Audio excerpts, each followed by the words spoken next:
Morning, guys. All right, we're starting off with Luke the Brain this morning. We spread out all over the place, tossing our cardboard squares and counting the blades of grass. Peter, however, was flinging his square like a frisbee, even though Mr. Terrupt had warned us that it wasn't a toy and to be careful throwing it.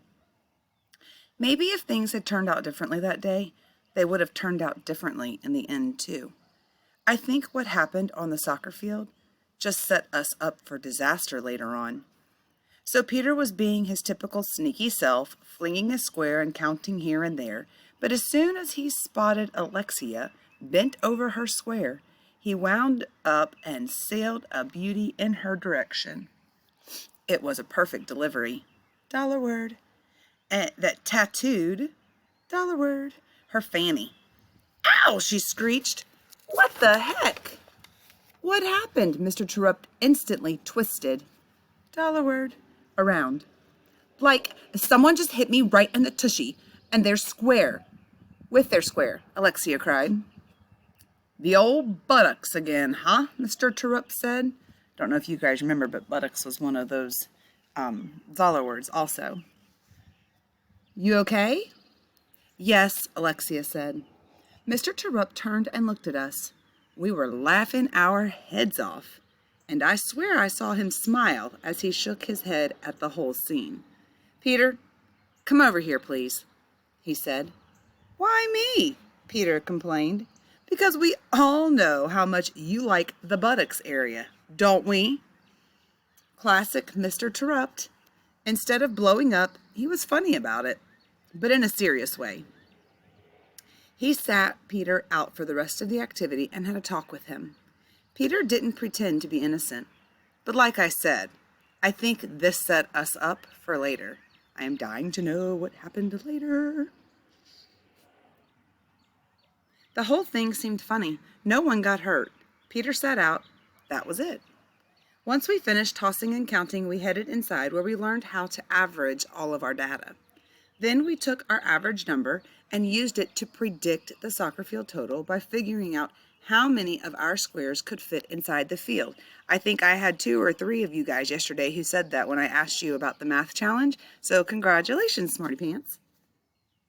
The number of blades of grass in our soccer field equaled 77. Oh, hold on. I got to do my numbers here. 77,537,412. That was a big number. This isn't an exact answer, of course, but it is an accurate estimate based on all of our calculations. Phew! I learned so much doing that project. It wasn't the stupid easy stuff that I was used to getting from my teachers, that's for sure. We were math wizards. Dollar word. Jessica. Act 3, Scene 1. Things weren't going well.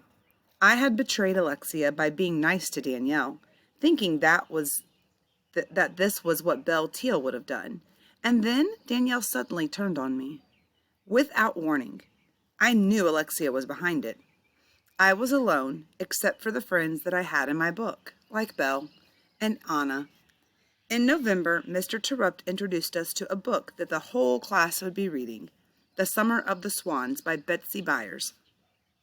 I had never read this one, or anything by Mrs. Byers, for that matter. This book won the Newbery Medal back in 1971, Mr. Terrupt said. He held up the book. It's not full of action like you guys tend to think of action, but it is a beautifully written book that's going to give us an awful lot to think about, learn from, and maybe even change because of. I straightened up. I was excited. Peter moaned.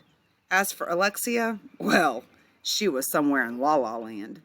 The boys made faces and the girls exchanged glances.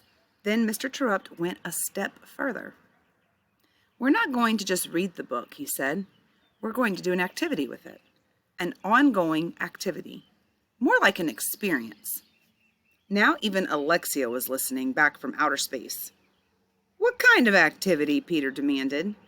Not some sort of stupid book project, I hope. I hate those. No project.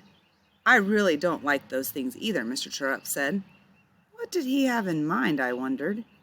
You're going to make You're going to make us dress up as a character, aren't you? Alexia said. Oh, I love doing that.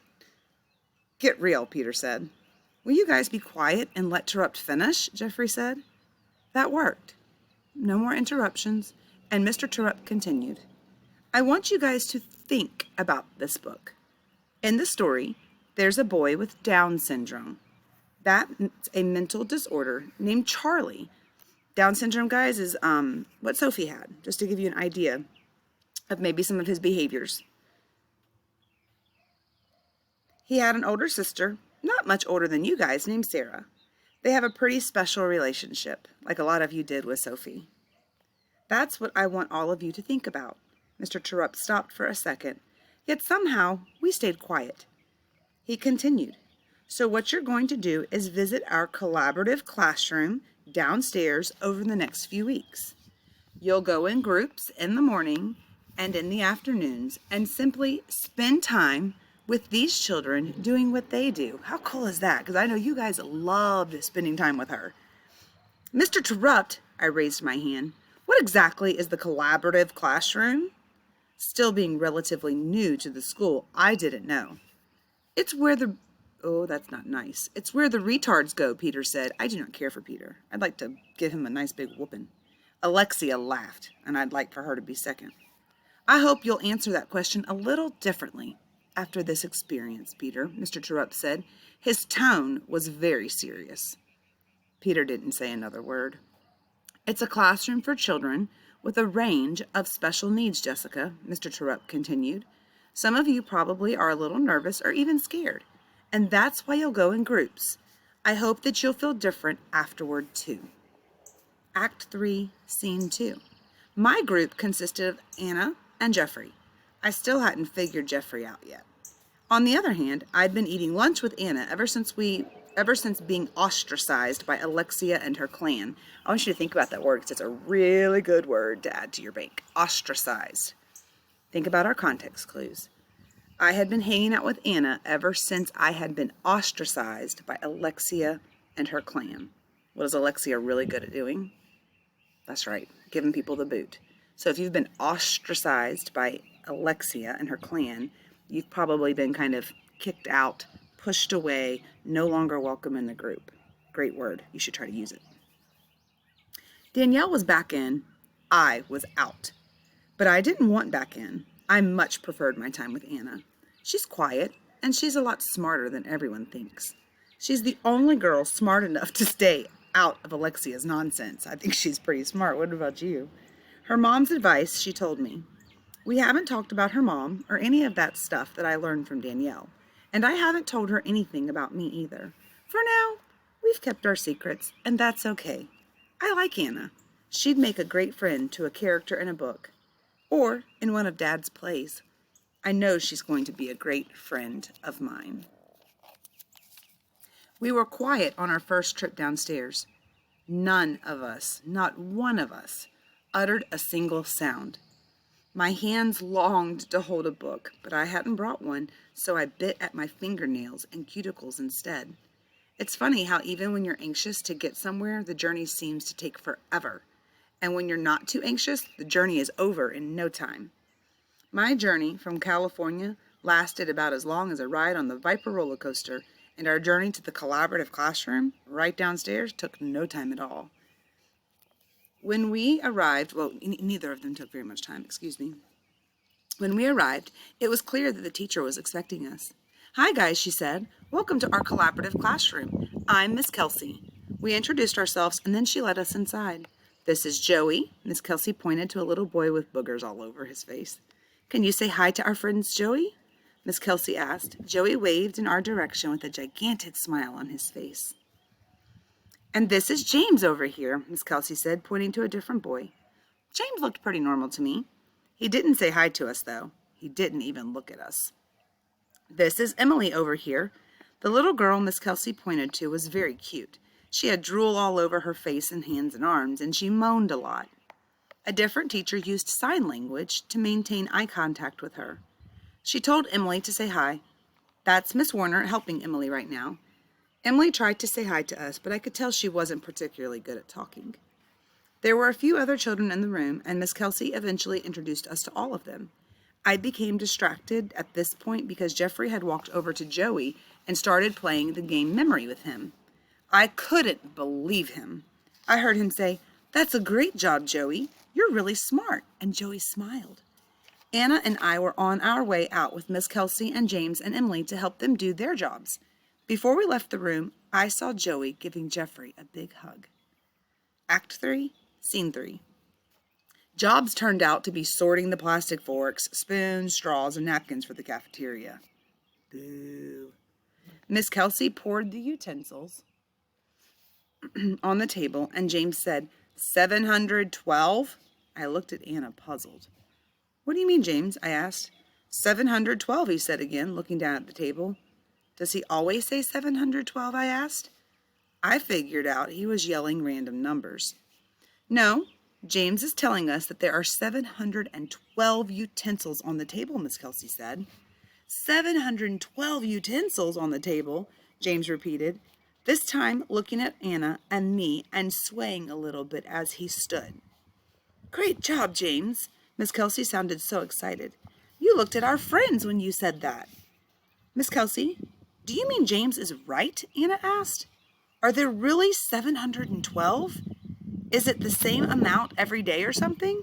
Well, I haven't actually counted them to double check, and no, it's not always 712. But James has never been wrong before, Miss Kelsey said. Anna and I exchanged astonished looks. I was confused. James had done this amazing counting, but Miss Kelsey seemed more excited that he had looked at me. I wanted to ask questions, but decided to wait. I didn't know if asking was appropriate. We finished up the jobs, and we walked back to get Jeffrey. Act 3, Scene 4. Jeffrey was still playing with Joey, as well as a couple of other kids now. He was helping them paint. Jeffrey, I said. He looked up. We have to go back now. Oh, okay. His shoulders slumped. He turned to the kids. I've got to go, guys, but I'll be back soon. Then it was hug time again. We thanked Miss Kelsey and headed back upstairs. We didn't talk on the way through the halls. I think each of us had too many thoughts in our brains. By the time we reached our classroom, Jeffrey was grumpy again. Our very own Dr. Jekyll and Mr. Hyde, I thought. All right, guys, we're going to stop there. And the next part of our chapter is Jeffrey, which now I'm like dying because it's like a cliffhanger, because now I want to know what's going through Jeffrey's head. So today I want you guys to think about it. You just saw Jeffrey's interaction with Joey, and you saw how much he seemed to enjoy himself.